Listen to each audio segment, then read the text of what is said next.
নমস্কাৰ আপোনালোকে চাবলৈ আৰম্ভ কৰিছে আছামিজ ট্ৰেণ্ডিং আজি 27 ফেব্ৰুৱাৰী আজি ৰাতিপুৱাৰ কেইবাটাও গুৰুত্বপূৰ্ণ খবৰ আহি পৰিছে আৰু এনেধৰণৰ খবৰসমূহ নিতৌ চাবলৈ চেনেলটো ছাবস্ক্ৰাইব কৰি ভিডিঅ'টোত এটা লাইক কৰি দিবলৈ ৰাতিপুৱাৰ প্ৰথমটো ব্ৰেকিং নিউজ অৱশেষত জুবিন গাৰ্গৰ ন্যায় প্ৰক্ৰিয়াক লৈ ফাষ্ট ট্ৰেক আদালত গঠন কৰা হ'ব বুলি ঘোষণা কৰা হৈছে পৰিয়ালে যি বিচাৰে তাকে কৰা হ'ব বুলি মন্তব্য মুখ্যমন্ত্ৰীৰ গুৱাহাটী উচ্চ ন্যায়ালয়ৰ গাইডলাইন মতে চলিব বিচাৰ প্ৰক্ৰিয়া গুৱাহাটী উচ্চ ন্যায়ালয়ৰ মুখ্য ন্যায়াধীশলৈ অনুৰোধ কৰিছে কেবিনেট বৈঠকৰ অন্তত এই আনুষ্ঠানিক ঘোষণা কৰিছে অসমৰ মুখ্যমন্ত্ৰী ডক্টৰ হিমন্ত বিশ্ব শৰ্মাই জুবিন গাৰ্গৰ ন্যায় প্ৰক্ৰিয়াৰ বাবে গঠন হ'ব ফাষ্ট ট্ৰেক আদালত আৰু পৰিয়ালৰ মতেই এইবাৰ মুখ্যমন্ত্ৰী হিমন্ত বিশ্ব শৰ্মাই এই ডাঙৰ ঘোষণা কৰিছে কেবিনেট বৈঠকৰ অন্তত অৱশেষত জুবিন গাৰ্গৰ ন্যায় প্ৰক্ৰিয়াক লৈ এই ডাঙৰ ঘোষণা কৰা হৈছে সমগ্ৰ অসমবাসী ৰাইজে ফাষ্ট ট্ৰেক আদালতৰ দাবী উত্থাপন কৰি ৰাখিছিল জুবিন গাৰ্গৰ পৰিয়ালে ফাষ্ট ট্ৰেক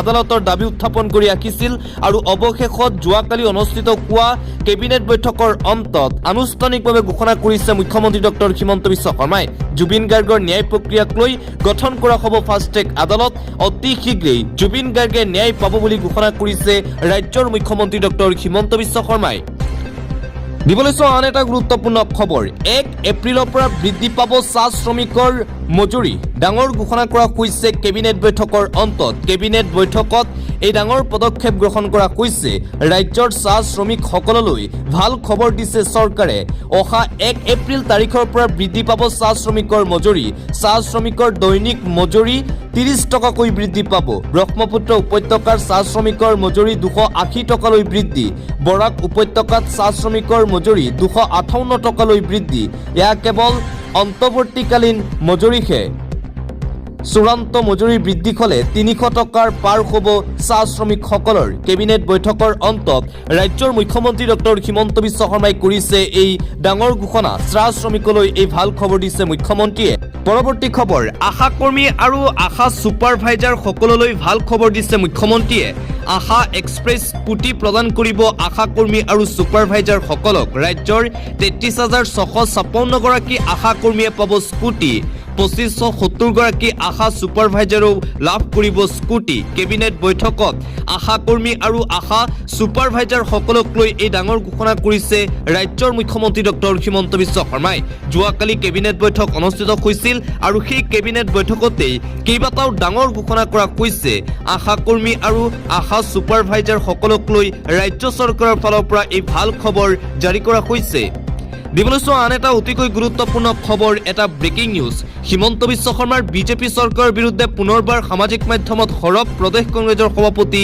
গৌৰৱ গগৈ ৰাজ্যত নাথাকিব বিজেপিৰ অপশাসন এইবাৰ ৰাইজে আনিব পৰিৱৰ্তন অসমৰ ৰাইজৰ অধিকাৰ সুৰক্ষিত কৰাৰ স্বাৰ্থত অসম কংগ্ৰেছৰ সময় পৰিৱৰ্তনৰ মাতৃবাচক জাতিবাচক যাত্ৰা অব্যাহত আছে আৰু এই যাত্ৰা অব্যাহত থাকিব বুলি মন্তব্য কৰিছে গৌৰৱ গগৈয়ে মুখ্যমন্ত্ৰী ডাঙৰীয়াই অসমবাসীক কৰা প্ৰতাৰণাৰ তথ্য ফাদিল কৰাৰ বাবে অসম কংগ্ৰেছৰ সময় পৰিৱৰ্তনৰ যাত্ৰাই সমগ্ৰ অসমতেই বৃহৎ সমাদৰ লাভ কৰিছে অসম চৰকাৰে চাহ জনগোষ্ঠীৰ ৰাইজক কৰা প্ৰতাৰণাৰ বিৰুদ্ধে প্ৰদেশ কংগ্ৰেছৰ যাত্ৰা গোলাঘাটৰ মখিমা চাহ বাগিচাতো উপস্থিত হয় এইদৰে প্ৰদেশ কংগ্ৰেছৰ সভাপতি গৌৰৱ গগৈ পুনৰবাৰ সৰব হৈ পৰিছে মুখ্যমন্ত্ৰী ডক্টৰ হিমন্ত বিশ্ব শৰ্মাৰ বিৰুদ্ধে এইবাৰ গৌৰৱ গগৈৰ বিৰুদ্ধে সৰব হৈ পৰিছে কংগ্ৰেছ ত্যাগী চেয়াৰমেন আলী আহমেদ গৌৰৱ গগৈ মোৰ কাৰণে একোডাল নহয় গৌৰৱ গগৈৰ বিৰুদ্ধে এইদৰে মন্তব্য কৰিছে চেয়াৰমেন আলী আহমেদে গৌৰৱ ইজ নবডি ফৰ মি বুলি মন্তব্য চেয়াৰমেন আলীৰ গৌৰৱ গগৈয়ে কি কয় মোৰ একো দৰকাৰ নাই বুলি মন্তব্য কৰিছে বিধায়কগৰাকীয়ে মোক ৰাইজৰ দলৰ সভাপতিয়ে টিকট দিব মই নিৰ্বাচন খেলিম গৌৰৱ গগৈক তীব্ৰ কটাক্ষ বিৰোধী নেতা চেয়াৰমেন আলী আহমেদৰ বিধায়ক চেয়াৰমেন আলীৰ তীব্ৰ কটাক্ষ গৌৰৱ গগৈ মোৰ কাৰণে একোডাল নহয় বুলি মন্তব্য কৰিছে চেয়াৰমেন আলী আহমেদে উল্লেখযোগ্য যে চেয়াৰমেন আলী আহমেদক ৰাইজৰ দলত অন্তৰ্ভুক্ত কৰাক লৈ গৌৰৱ গগৈয়ে যোৱাকালি মন্তব্য কৰিছিল আৰু সেই মন্তব্যৰ প্ৰতিক্ৰিয়া দিবলৈ গৈ এইদৰে মন্তব্য কৰে চেয়াৰমেন আলী আহমেদে দিবলৈ আন এটা গুৰুত্বপূৰ্ণ খবৰ বিৰোধীৰ ভোট বেংক কেৱল মিয়া মুছলমান হৈছে একমাত্ৰ ভোট বেংক বিৰোধী দলসমূহৰ মিয়া সমষ্টিক লৈ ইতিমধ্যে বিৰোধী দলসমূহৰ মাজত কাজিয়া আৰম্ভ হৈছে কাজিয়া লাগিছে কংগ্ৰেছ আৰু ৰাইজৰ দলে বিজেপিয়ে নিবিচৰা আসন দখলত নামি পৰিছে বিৰোধী আসনৰ ভাগ বটোৱাৰা কৰোঁতেই বিৰোধী দলপতিৰ আসন হেৰুৱাব কংগ্ৰেছ দলে পুনৰবাৰ বিৰোধী ঐক্যক লৈ এইদৰে মন্তব্য কৰে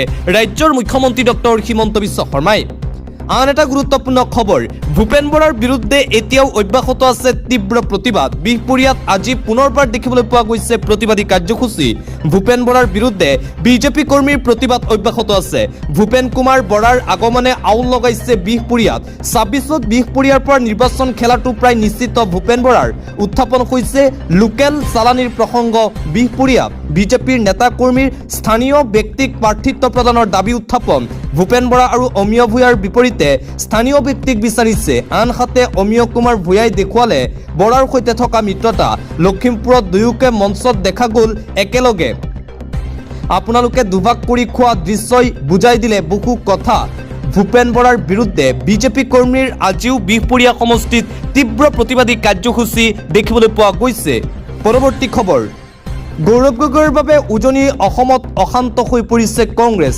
মুণ্ডন কৰিবলৈ সাজু হাজাৰ হাজাৰ কংগ্ৰেছী কৰ্মী গৌৰৱ গগৈৰ সন্মুখতেই এই হুংকাৰ প্ৰদান কৰিছে কংগ্ৰেছী কৰ্মীসকলে টিকটক লৈ এইবাৰ কংগ্ৰেছত আৰম্ভ হৈছে ভয়ংকৰ বিদ্ৰোহ কংগ্ৰেছ কৰ্মী অসন্তুষ্ট হৈ পৰিছে গৌৰৱ গগৈক লৈ গৌৰৱ গগৈৰ বাবে উজনি অসমত অশান্ত হৈ পৰিছে কংগ্ৰেছ মুণ্ডন কৰিবলৈ কংগ্ৰেছৰ হাজাৰ হাজাৰ কৰ্মী এতিয়া সাজু হৈ পৰিছে কংগ্ৰেছ কৰ্মীৰ ৰোষত প্ৰদেশ কংগ্ৰেছৰ সভাপতি গৌৰৱ গগৈক ঘেৰি ধৰি জবাবদিহি কৰিলে কংগ্ৰেছ কৰ্মীসকলে সৰুপথাৰ সমষ্টি অজাপক এৰি দিয়াক লৈ খুব দেখিবলৈ পোৱা গৈছে কংগ্ৰেছীৰ অজাপক সৰুপথাৰ সমষ্টি এৰি দিলে সমহীয়া মুণ্ডনৰ হুংকাৰ হাজাৰ হাজাৰ কংগ্ৰেছ কৰ্মীয়ে কৰিব এই মুণ্ডন ইয়াৰ বাবে জগৰীয়া হ'ব প্ৰদেশ কংগ্ৰেছৰ সভাপতি গৌৰৱ গগৈৰ সন্মুখতেই খুব দেখিবলৈ পোৱা গৈছে কংগ্ৰেছ কৰ্মীসকলৰ কোনো কাৰণতেই সৰুপথাৰ সমষ্টি অসম জাতীয় পৰিষদক এৰি দিয়া নহ'ব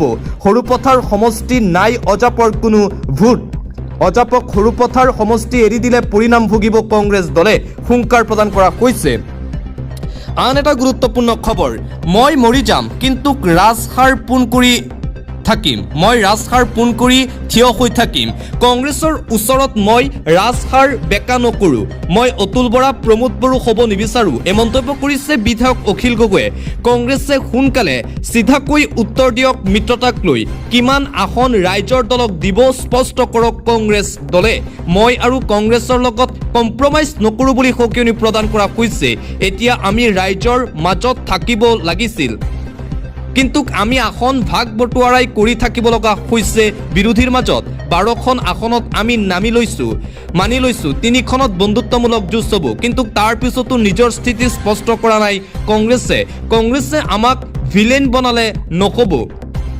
কংগ্ৰেছে অসমৰ জনতাক কওক মিত্ৰতা হ'ব নে নাই সেয়া স্পষ্ট কৰক আমি 12খন আসনলৈ নামি অহাটো লাজৰ কথা মই মৰি যাম কিন্তু মই ৰাজসাৰ বেকা নকৰোঁ এইদৰে মিত্ৰতাক লৈ পুনৰবাৰ গুৰুজীৰ ঠিল ৰাইজৰ দলৰ সভাপতি অখিল গগৈ এটা ব্ৰেকিং নিউজ প্ৰতিদিনে অসমৰ পৰা 30জনকৈ বাংলাদেশী খেদা হৈছে লখিমপুৰ ধেমাজিত মাটিত গাঁত খান্দি হ'লেও বাংলাদেশী সোমাব পুনৰবাৰ অবৈধ বাংলাদেশীক লৈ ডাঙৰ মন্তব্য কৰিছে ৰাজ্যৰ মুখ্যমন্ত্ৰী ডক্টৰ হিমন্ত বিশ্ব শৰ্মাই পুনৰবাৰ মুখ্যমন্ত্ৰী হিমন্ত বিশ্ব শৰ্মাৰ মুখত বাংলাদেশীৰ প্ৰসংগ প্ৰতিদিনে অসমৰ পৰা 30জনকৈ বাংলাদেশী খেদা হৈছে অসমৰ পৰা প্ৰত্যেক দিনাই বাংলাদেশীক খেদা হৈছে বাংলাদেশী খেদা অভিযান আৰম্ভ হৈছে অসমত এই অভিযান চলি থাকিব আৰু অলপ বেছি ভালকৈ বাংলাদেশীক খেদা হ'ব অসমৰ পৰা ইতিমধ্যেই পৰিকল্পনা সাজু কৰা হৈছে এতিয়াৰে পৰা ডিচিয়ে বাংলাদেশী খেদিব পাৰিব কাৰোৰে পাৰমিশন নালাগে নিৰ্বাচনৰ পাছত বাংলাদেশী খেদাৰ আৰম্ভ হ'ব নতুন অভিযান এটাও বাংলাদেশী অসমত কোনো কাৰণতেই থাকিব নোৱাৰিব সদায় সীমান্ত পাৰ হৈ ভাৰতখন শেষ কৰি দিছে বাংলাদেশী নাগৰিকে লখিমপুৰ ধেমাজিৰ মাটিত গাঁত খান্দি হ'লেও বাংলাদেশী সোমাব কাইটিয়া তাৰে লখিমপুৰ ধেমাজিত কাম নকৰে ভাৰতক দ্বিখণ্ডিত কৰাৰ ফল ভুগিছে এতিয়া ৰাইজে ভাৰত হিন্দুৰ দেশ পাকিস্তান মুছলমানৰ দেশ তেতিয়া এইবোৰ হ'ব নালাগিছিল নতুবা ভাৰত পাকিস্তান দুয়োখন হিন্দু মুছলমানৰ দেশ কৰিব লাগিছিল মন্তব্য ৰাজ্যৰ মুখ্যমন্ত্ৰী ডক্টৰ হিমন্ত বিশ্ব শৰ্মাৰ অন্য এটা খবৰ নিৰ্বাচনী সভাত নিষিদ্ধ কৰা হৈছে সাম্প্ৰদায়িক মন্তব্য, ঘৃণামূলক ভাষণ দিব নোৱাৰিব আৰু ঘৃণামূলক সাম্প্ৰদায়িক মন্তব্য কৰিলেই বিপদত পৰিব মন্ত্ৰী বিধায়ক। কঠোৰ হৈ পৰিছে সুপ্ৰিম কোৰ্ট। এতিয়াৰে পৰা কোনো ৰাজনৈতিক দলৰ নেতাসকলে কোনো এটা সম্প্ৰদায় ধৰ্মক লৈ কোনো ধৰণৰ আপত্তিজনক মন্তব্য কৰিব নোৱাৰিব।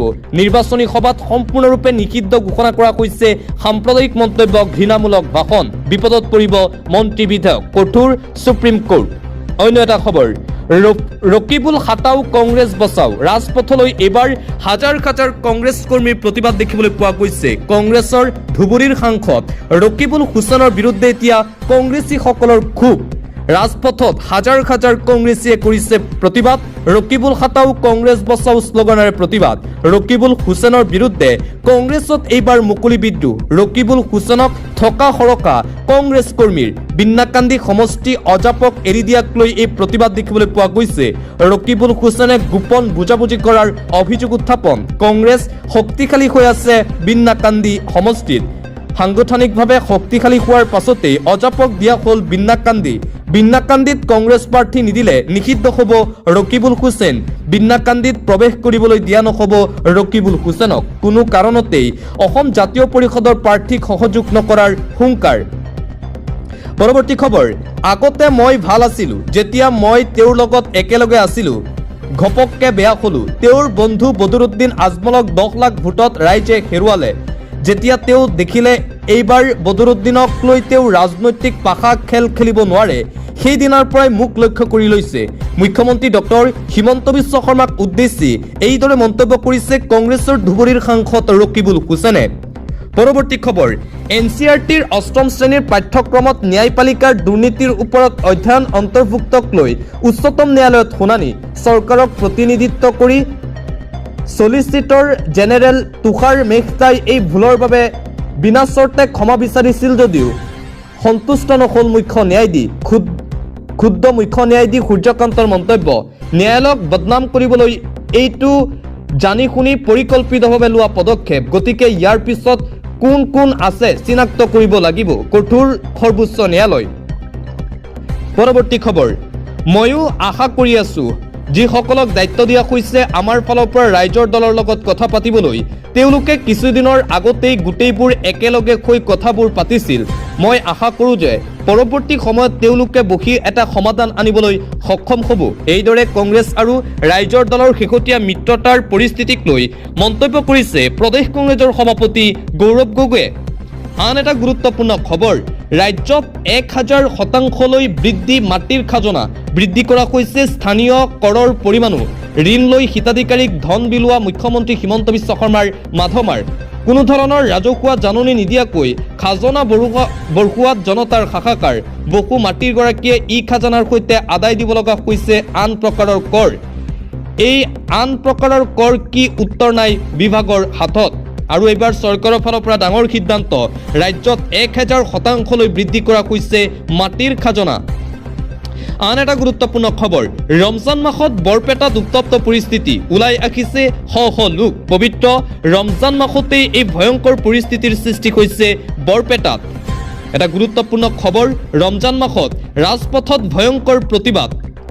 বৰপেটাৰ হাউলিত উত্তপ্ত পৰিস্থিতিৰ সৃষ্টি হৈছে। আব্দুল হালিম খানৰ দুৰ্ঘটনাত মৃত্যুৰ পাছতেই ভয়ংকৰ পৰিস্থিতি। ৰাজপথত শ শ জনতাৰ উত্তাল প্ৰতিবাদ দেখিবলৈ পোৱা গৈছে। এটা ভয়ংকৰ দুৰ্ঘটনাৰ পাছতেই এই পৰিস্থিতিৰ সৃষ্টি হৈছে।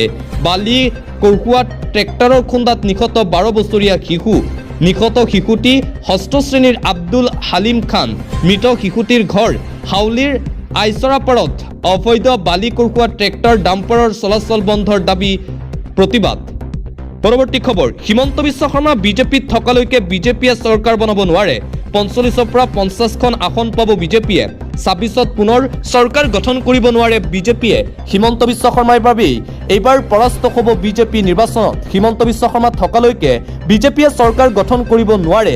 এতিয়া বিজেপিয়ে ভয় খাইছে 26ৰ নিৰ্বাচনক লৈ। প্ৰলোভনৰ ৰাজনীতিত লিপ্ত হৈছে ভাৰতীয় জনতা পাৰ্টি। জুবিন গাৰ্গকো ন্যায় দিব নোৱাৰিলে ভাৰতীয় জনতা পাৰ্টিয়ে। এইবাৰ ৰাইজে হিচাপ ল'ব হিমন্ত বিশ্ব শৰ্মা আৰু বিজেপিৰ পৰা। চাহ জনগোষ্ঠীৰ মানুহ আজি বিজেপিৰ পৰা আঁতৰি আহিছে। এইবাৰ বিজেপিয়ে কোনো কাৰণতে চৰকাৰ গঠন কৰিব নোৱাৰাটো নিশ্চিত। দিল্লীৰ বিজেপি এটা কোম্পানী যেন লাগে। অসমৰ বিজেপি কেৱল এজন ব্যক্তিৰ হৈ পৰিছে। ভূপেন বৰাক আনি বিজেপি দলক দুৰ্বল কৰিছে হিমন্ত বিশ্ব শৰ্মাই। দিলীপ শইকীয়া যথেষ্ট ফ্ৰাষ্ট্ৰেটেড হৈ আছে। বিজেপি ৪৫ৰ পৰা ৫০ৰ ওপৰত যাব নোৱাৰে ২৬ত। এয়া মোৰ ভৱিষ্যতবাণী লিখি ৰাখক, এই মন্তব্য কৰিছে প্ৰাক্তন বিজেপি নেতা ৰাজেন গোহাঁইয়ে। অন্য এটা খবৰ, মন্দিৰৰ কাষতেই আজান, উচ্ছেদিত মিয়াৰ কবলত খিলঞ্জীয়াৰ গাঁও। মিয়াৰ বিৰুদ্ধে ওলাই আহিছে এতিয়া স্থানীয় খিলঞ্জীয়া ৰাইজসকল। খিলঞ্জীয়াৰ গাঁও দখল কৰি মিয়াৰ ভয়ংকৰ আগ্ৰাসন। মিয়া গাঁও পাতি মন্দিৰৰ সন্মুখতেই আজান আগ্ৰাসী মিয়াৰ। পশ্চিম কাৰ্বি আংলং নগাঁও সীমান্তত অস্তিত্বৰ সংকটত খিলঞ্জীয়া। পমিলা পঞ্চায়তৰ অন্তৰ্গত এখনৰ পাছত আন এখন গাঁও মিয়াৰ কবলত। মন্দিৰ থানৰ কাষতে আজান দি মিয়াৰ কাণ্ড। ধনৰ বিনিময়ত উচ্ছেদিতক মাটি বিক্ৰী কৰাৰ ভয়ংকৰ পৰিণতি। খিলঞ্জীয়াৰ গাঁৱত নিৰ্মাণ হৈছে এটাৰ পাছত আন এটা মছজিদ। তীব্ৰ সংকটৰ মাজত দিন কটাইছে শতাধিক খিলঞ্জীয়া পৰিয়ালে। পমিলা পঞ্চায়তৰ জুকুতা ৰিজাৰ্ভত মিয়াৰ আগ্ৰাসনৰ ভয়ংকৰ ছবি। তাৰ পিছতেই স্থানীয় খিলঞ্জীয়াৰ প্ৰতিবাদ। এটা জৰুৰী খবৰ, এপিডিচিএলৰ গ্ৰাহকৰ বাবে জৰুৰী খবৰ আহি পৰিছে। এতিয়াই কৰি ৰাখক ৰিচাৰ্জ, অন্যথা ৩৬ ঘণ্টালৈ অন্ধকাৰ হ'ব। এপিডিচিএলৰ গ্ৰাহকৰ বাবে জৰুৰী খবৰ আহি পৰিছে। এতিয়াই কৰি লওক প্ৰিপেইড ৰিচাৰ্জ। বেলেঞ্চ যদি কম আছে শীঘ্ৰেই ৰিচাৰ্জ কৰি লওক আপোনালোকে, অন্যথা ৩৬ ঘণ্টাৰ বাবে অন্ধকাৰত থাকিব লাগিব আপুনি। বঞ্চিত হ'ব লাগিব কাৰেণ্টৰ পৰা। ৩৬ ঘণ্টাৰ বাবে বন্ধ থাকিব এপিডিচিএলৰ পৰ্টেল, আৰ্মছ কনজিউমাৰ পৰ্টেল, ইজি পে বন্ধ থাকিব, মাই বিজলী এপ বন্ধ থাকিব। সকলো এপ্লিকেশ্যন আৰু পৰ্টেল বন্ধ থাকিব ৩৬ ঘণ্টালৈ। ২৮ ফেব্ৰুৱাৰী নিশা ৯ বজাৰ পৰা বন্ধ থাকিব পৰ্টেল। ২ মাৰ্চৰ পুৱা ৯ বজালৈকে এই পৰ্টেল সেৱা বন্ধ থাকিব। সকলো গ্ৰাহককে একাউণ্টত পৰ্যাপ্ত বেলেঞ্চ ৰাখিবলৈ আহ্বান এপিডিচিএলৰ। অন্য এটা খবৰ, নাবালিকাৰ সৈতে জঘন্য কাণ্ড। ৫০ ঊৰ্ধৰ মিয়া শ্বেখ মহিদুৰৰ লজ্জাজনক কাণ্ড পোহৰলৈ আহিছে। তাৰ পিছতেই চাঞ্চল্য। ৰাজ্যত মানৱ সমাজক লজ্জানত কৰা আন এক জঘন্য কাণ্ড। ৫০ ঊৰ্ধৰ মিয়াৰ কামনাৰ বলি কণমানি কিশোৰী।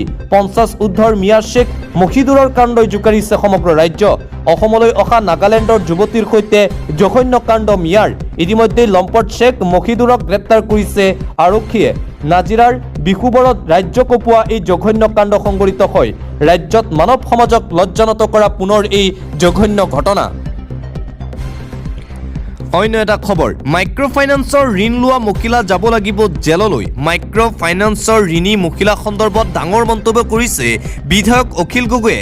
বিপদত পৰিব মাইক্ৰ' ফাইনেন্সৰ ঋণ লোৱা মহিলাসকল। ঋণৰ বাবে ৰাজ্যৰ সকলো মহিলা যাব লাগিব জেললৈ।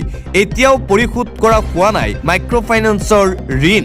ধাৰ পৰিশোধ কৰাৰ প্ৰতিশ্ৰুতি পালন নকৰিলে মুখ্যমন্ত্ৰী হিমন্ত বিশ্ব শৰ্মাই। মহিলাসকলৰ সৰ্বমুঠ ধাৰ আছিল ১২,৫০০ কোটি টকা। মাত্ৰ ২,৩০৮ কোটি টকাৰ ঋণ পৰিশোধ কৰিছে চৰকাৰে। বৰ্তমানেও ৯,৭০০ কোটি টকাৰ ঋণ পৰিশোধ কৰিবলৈ বাকী আছে। এতিয়া সুদে মূলে এই ধাৰ কেইবাগুণলৈ বৃদ্ধি পালে। এতিয়া মাইক্ৰ' ফাইনেন্সৰ ঋণ থকা কোনো মহিলাই নাপাব ধাৰ। মাইক্ৰ' ফাইনেন্সৰ ঋণক লৈ বিধায়ক অখিল গগৈৰ এই মহাবিস্ফোৰণ। এটা পলিটিকেল ব্ৰেকিং নিউজ।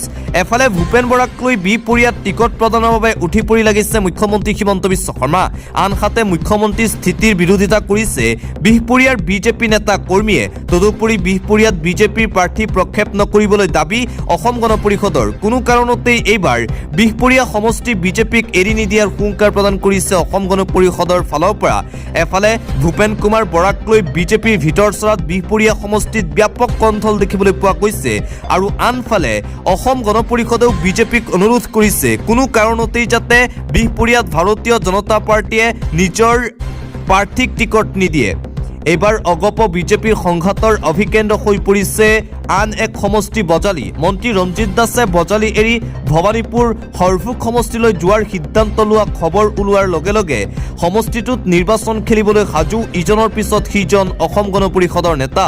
অগপৰ এই তৎপৰতাক কটাক্ষ কৰি বিজেপিৰ প্ৰশ্ন, সকলো আসন যদি অগপকে লাগে বিজেপিয়ে নিৰ্বাচন খেলিব ক'ত?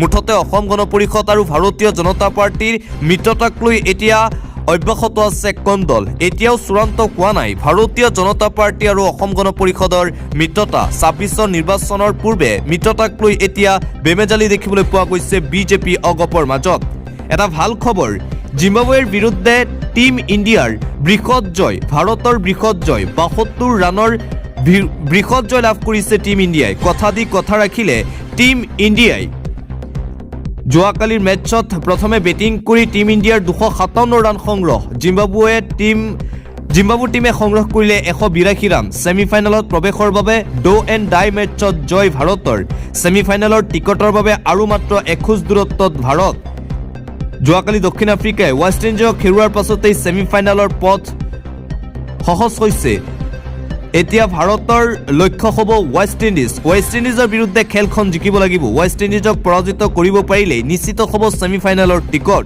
এতিয়া আৰু নেট ৰান ৰেটৰ প্ৰভাৱ নপৰে ভাৰতৰ ওপৰত যোৱাকালিৰ খেলত সলনি হ'ল ভাৰতৰ বেটিং সমীকৰণ প্লেয়িং 11ত কামবেক হ'ল সঞ্জু চেমছন সুন্দৰ আৰম্ভণি দিয়ে ভাৰতক আৰু টিম ইণ্ডিয়াৰ বৃহৎ জয় জিম্বাবুৱেৰ বিৰুদ্ধে অন্য এটা খবৰ পাকিস্তানত বাজিছে চাইৰেন আক্ৰমণৰ প্ৰত্যুত্তৰ তালিবানৰ আন্তঃৰাষ্ট্ৰীয় পৰ্যায়ৰ এটা গুৰুত্বপূৰ্ণ খবৰ এই মুহূৰ্তত আহি পৰিছে ৰমজান মাহতেই পাকিস্তানক প্ৰত্যুত্তৰ পাকিস্তানৰ সেনা চাউনীত ভয়ংকৰ আক্ৰমণ তালিবানৰ পাকিস্তানী সেনাৰ ১৫টা চাউনী দখল কৰিলে আফগান সেনাই ২২ ফেব্ৰুৱাৰীত কৰা আক্ৰমণৰ প্ৰত্যুত্তৰ দিলে তালিবানে জবিহুল্লাহ মুজাহিদে জনালে এই তথ্য পাকিস্তানী সেনাই বাৰে বাৰে আক্ৰমণ কৰি আমাক উচতাইছিল সকীয়াইছিলো সময় আহিলে ভালকৈ প্ৰত্যুত্তৰ দিম পাকিস্তানক আজি পাকিস্তানী আৰ্মিৰ সেনা তছনছ কৰি দিলো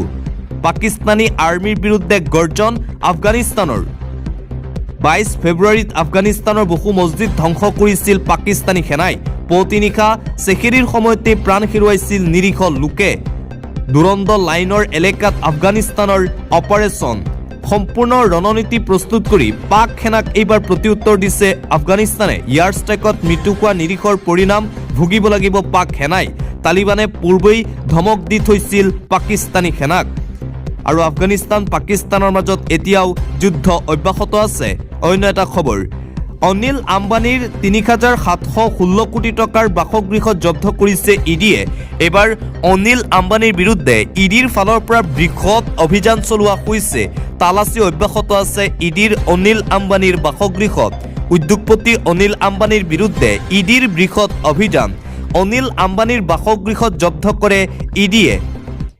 ৩৭১৬ কোটি টকা মূল্যৰ আছিল অনিল আম্বানীৰ বাসগৃহটো ৰিলায়েন্স কমিউনিকেশ্যন কোম্পানীৰ লগত জড়িত আছিল বিষয়টো বেংকৰ পৰা জালিয়াতিৰে ধন সৰকোৱাৰ আছিল অভিযোগ PMLA আইনৰ অধীনত গোচৰ ৰুজু কৰিছিল ইডিৰ বিৰুদ্ধে অনিল আম্বানীৰ অট্টালিকা সদৃশ বাসগৃহটোৰ নাম এফডে মুম্বাইৰ পালিশিলত অৱস্থিত অনিল আম্বানীৰ অট্টালিকাটো সৰ্বমুঠ ১৭ মহলীয়া আৰু ৬৬ মিটাৰ উচ্চতাৰ ইতিমধ্যে ইডিয়ে আম্বানীৰ ১৫,০০০ কোটিৰ সম্পত্তি বাজেয়াপ্ত কৰিছে উচ্চতম ন্যায়ালয়ৰ নিৰ্দেশনাৰ পাছত তদন্ত আৰম্ভ কৰিছিল ইডিয়ে উদ্যোগপতি অনিল আম্বানীৰ এইবাৰ বিপদ কিয়নো অনিল আম্বানীৰ বিৰুদ্ধে বৃহৎ অভিযান আৰম্ভ কৰিছে ইডিয়ে কোটি কোটি টকাৰ কেলেংকাৰীৰ অভিযোগ আছে অনিল আম্বানীৰ বিৰুদ্ধে আৰু সেই অনিল আম্বানীৰ অট্টালিকাত এতিয়া তালাচী অব্যাহত ৰাখিছে ইডিৰ ফালৰ পৰা দিবলৈ চোৱা আন এটা জৰুৰী খবৰ ১ মাৰ্চৰ পৰা সিম কাৰ্ড অবিহনে কাৰ্যক্ষম নহ'ব হোৱাটছআপ সিম কাৰ্ড অবিহনে টেলিগ্ৰাম স্নেপচাট সিগনেল শ্বেয়াৰ চাটাৰ দৰে মেছেজিং এপো কাম নকৰিব প্ৰতি ৬ ঘণ্টাৰ মূৰে মূৰে কম্পিউটাৰৰ পৰা লগ আউট হ'ব হোৱাটছআপ কেন্দ্ৰীয় চৰকাৰৰ এই ডাঙৰ নিৰ্দেশনা হোৱাটছআপ চলাব হ'লে এতিয়াৰে পৰা লাগিব মোবাইল নাম্বাৰ নোপোৱাকৈ আপুনি যদি ব্ৰাউজাৰত হোৱাটছআপ খুলিব বিচাৰে তেন্তে খুলিব নোৱাৰিব ১ মাৰ্চ তাৰিখৰ পৰা কাৰ্যকৰী হ'ব এই নতুন আইন আন এটা গুৰুত্বপূৰ্ণ খবৰ সম্পূৰ্ণৰূপে নিষিদ্ধ হ'ল গুটখা বিড়ি চিগাৰেট সম্পূৰ্ণৰূপে বন্ধ বিক্ৰী ডাঙৰ ঘোষণা কৰা হৈছে ধপাত জাতীয় সামগ্ৰীক লৈ কঠোৰ হৈ পৰিছে এইবাৰ প্ৰশাসন কোনো কাৰণতেই নচলিব ধপাত জাতীয় সামগ্ৰী সম্পূৰ্ণৰূপে নিষিদ্ধ হ'ল গুটখা বিড়ি চিগাৰেটৰ বিক্ৰী কোনো দোকানত বিক্ৰী কৰিব নোৱাৰিব গুটখা জাতীয় সামগ্ৰী সকলোকে আচৰিত কৰি ডাঙৰ সিদ্ধান্ত গ্ৰহণ কৰা হৈছে চৰকাৰৰ ফালৰ পৰা। কেপি, ৰজনীগন্ধা, ছিগনেচাৰকে আদি কৰি বিক্ৰী বন্ধ চিগাৰেটৰ ধঁপাত সেৱনকাৰীলৈ এটা বেয়া খবৰ এই মুহূৰ্তত আহি পৰিছে। উৰিষ্যা চৰকাৰৰ ধঁপাত আৰু পাণ মছলা সন্দৰ্ভত বৃহৎ সিদ্ধান্ত। বিড়ি, চিগাৰেট, গুটখা, ধঁপাত, খাইনি, জৰ্দা নিষিদ্ধ। উৎপাদন, পেকেজিং, বিতৰণ, বিক্ৰী আদিতো নিষেধাজ্ঞা আৰোপ কৰা হৈছে। স্বাস্থ্য বিভাগে নতুন নিয়ম কাৰ্যকৰী কৰি জাৰি কৰে এই অধিসূচনা। ধঁপাতজাতীয় সামগ্ৰী সেৱন কৰাটো কৰ্কট ৰোগৰ প্ৰধান কাৰণ। এইসমূহ সামগ্ৰী ক্ষতিকাৰক, যাৰ বাবে চৰকাৰ কঠোৰ হৈ পৰিছে। সম্পূৰ্ণৰূপে নিষিদ্ধ ঘোষণা কৰা হ'ল গুটখা, বিড়ি, চিগাৰেটৰ বিক্ৰী। অসমতো এই সিদ্ধান্ত গ্ৰহণ কৰিব লাগে বুলি এতিয়া বিভিন্নজনে দাবী উত্থাপন কৰিছে। অসমতো গুটখাজাতীয় সামগ্ৰী সম্পূৰ্ণৰূপে নিষিদ্ধ কৰাৰ দাবী উত্থাপন কৰা হৈছে।